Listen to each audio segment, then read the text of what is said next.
Selain situs makam Sikunang di desa ini, ada peninggalan lain yang juga merupakan reruntuhan candi yang lokasinya berada di Dusun Sikunang.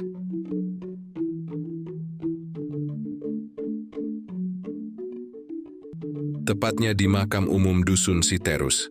Di makam umum ini, suasananya masih asri karena masih banyak pohon besar yang tumbuh di makam ini, yang antara lain pinus, cemara, dan puspa. Makam Siterus ini berdekatan dengan lokasi Telaga Silewek dan juga masih di lereng Gunung Bisma.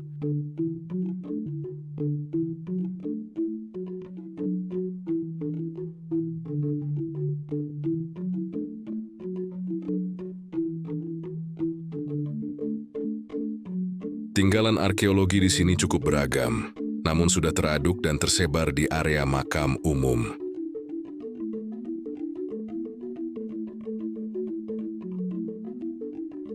Yang terdiri dari balok batu, kemuncak, batu antefiks, batu dumpal, batu komponen sisi genta, batu motif belah rotan. Batu-batu tersebut kondisinya tak terawat dan digunakan untuk nisan dan pembatas makam.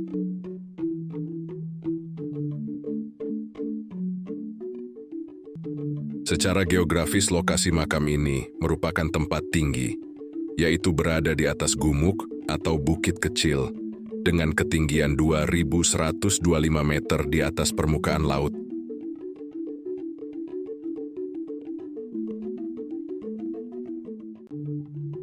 Di sekitar gumuk juga terdapat sumber mata air, dan dekat dengan Telaga Silewek, candi biasanya didirikan di dataran tinggi. Hal ini terkait dengan kepercayaan nenek moyang bahwa tempat yang tinggi adalah tempat yang suci, tempat bersemayamnya roh leluhur. Dan salah satu syarat pendirian candi adalah dekat dengan sumber mata air.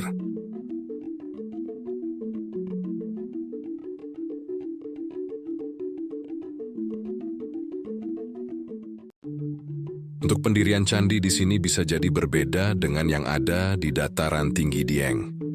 Di sini merupakan tempat pilihan, sedangkan di dataran tinggi Dieng, sejengkal tanah yang kosong bisa didirikan candi.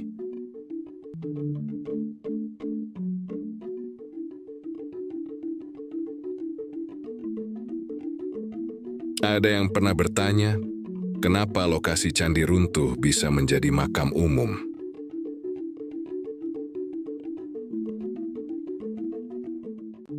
Awalnya candi terbengkalai karena memang sudah tidak ada penganutnya.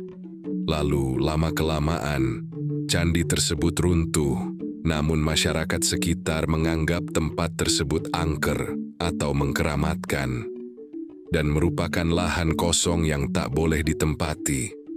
Ditambah lagi lokasinya di puncak bukit, yang sekitarnya masih hutan dan jauh dari perkampungan saat itu.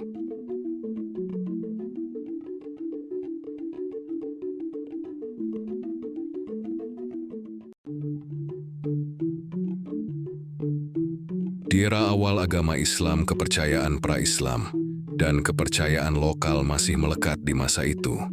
Sehingga, karena memang sudah tradisi yang diturunkan secara turun-temurun dan masih dilakukan hingga saat ini.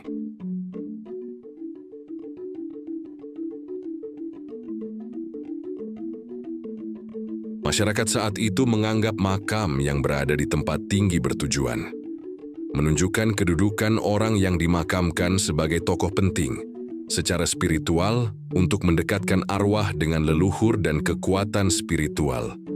Simbolisasi dari kekuatan, kestabilan, dan keagungan, dan sebagai wujud penghormatan kepada tokoh yang telah gugur juga. Simbolisasi yang pantas untuk tokoh yang memiliki jasa dalam bidang keilmuan, agama, dan prestasi yang baik.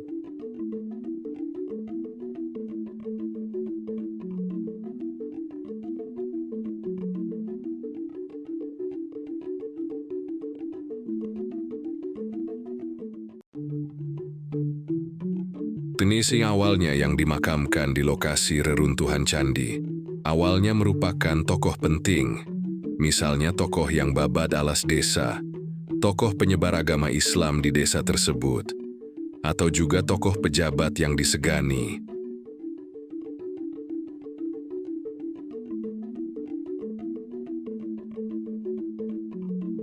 Namun lama-kelamaan seiring perkembangan zaman, dengan bertambahnya populasi penduduk, maka makam yang awalnya hanya beberapa makam menjadi padat karena ketidaktahuan masyarakat bahwa itu merupakan candi dan menganggap tempat ini makam karena ada beberapa makam. Setelah itu setiap ada yang meninggal dimakamkan di sini.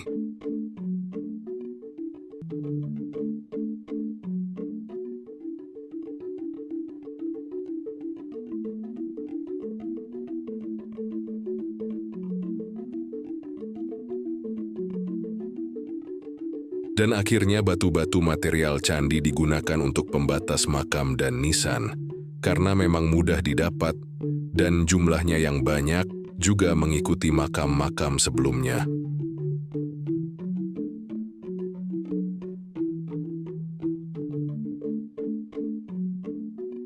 Lama-kelamaan lokasi makam akan penuh. Yang awalnya jirat dan nisan makam menggunakan batu candi diganti dengan kijing modern. Dan batu-batu candi ikut tergusur disingkirkan di pojok-pojok makam. Lama-kelamaan lenyap, jejak sejarah desa ini pun juga ikut lenyap.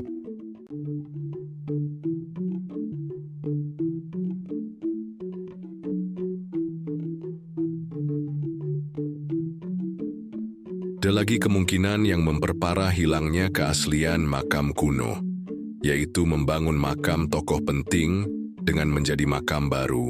Komponen makam misal nisan dan jirat. Makam diganti baru, dan lantainya di keramik. Setelah itu di sebelahnya dibangun bangunan lain misal toilet, mushola, dan lain-lain.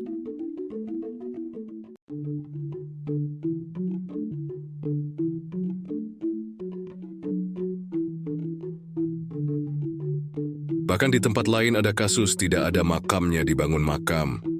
Dan ada keterangannya makam Syekh, makam Habib, dan lain-lain.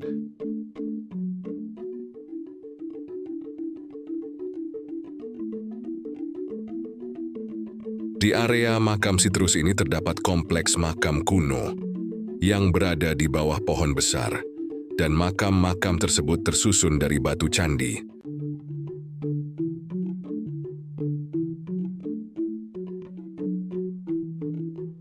Oleh masyarakat sekitar dipercaya merupakan makam ajudan Simbah Kiai Geleg, yang merupakan tokoh penyebar agama Islam di desa Sikunang, yaitu Mbah Ronggolawe, Mbah Santi, dan Mbah Walangkiki, serta seorang juruladen yang bernama Nyi Rantamsari.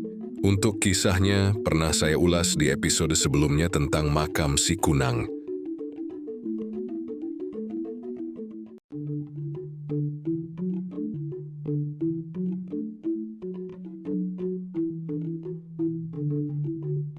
Menurut keterangan warga di tempat ini selain batu candi, pernah diketemukan Arsha dan Yoni.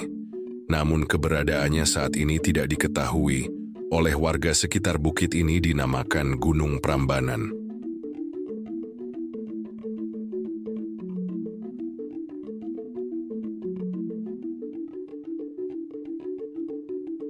Di era kolonial, Gunung Prambanan ini pernah tercatat diketemukan batu komponen candi dan 3 arca, namun keberadaan arca tersebut tidak diketahui, ataukah sudah diamankan di Museum Kailasa ataukah sudah raib, entahlah.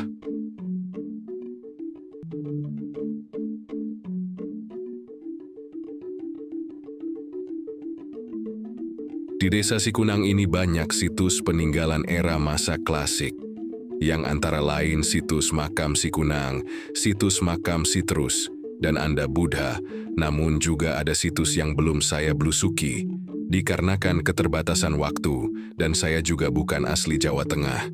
Jadi untuk menuju ke desa Sikunang membutuhkan waktu, kurang lebih 10 jam perjalanan dari Tulungagung. Saya lakukan secara bertahap, lalu menginap di base camp pendakian Gunung Bisma. Dan besok paginya baru kembali ke Jawa Timur.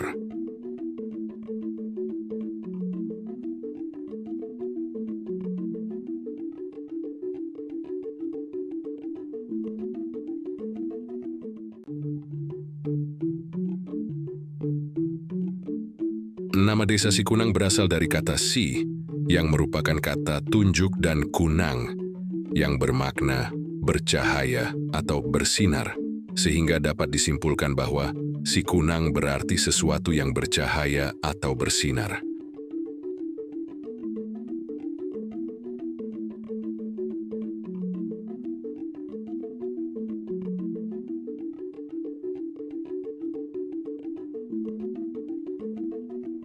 Nama ini diambil karena pada zaman dahulu terdapat mata air dengan debit yang melimpah, sehingga mata air tersebut dikelilingi oleh kunang-kunang di sekitarnya. Mata air ini dulu terletak di sebelah timur dusun si kunang dan bernama Tok Sedendang. Akan tetapi seiring berjalannya waktu sumber mata air ini telah hilang atau punah.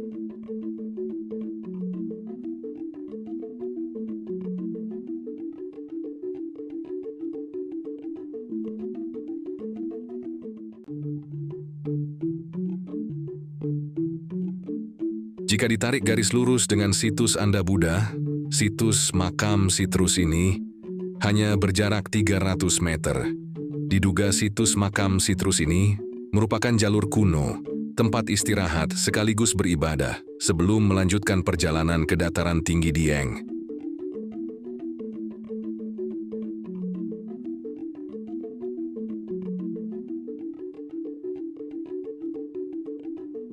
Jadi kesimpulannya, selain candi, diduga situs makam Sitrus ini ada bangunan lain. Misalnya semacam tempat singgah atau tempat istirahat.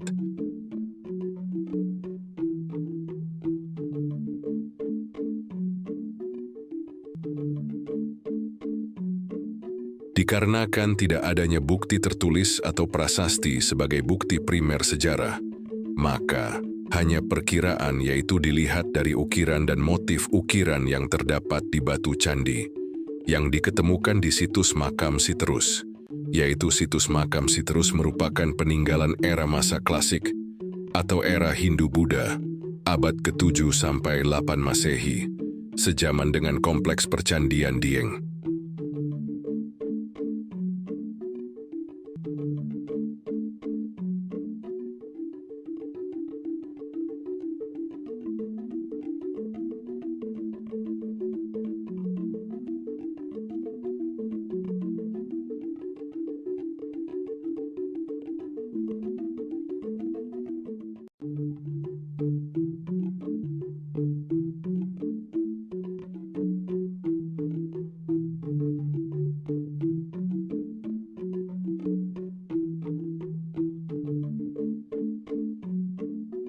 Situs makam Sitrus merupakan aset budaya yang berharga. Semoga informasi ini bermanfaat bagi masyarakat dalam memahami dan melestarikan warisan Nusantara.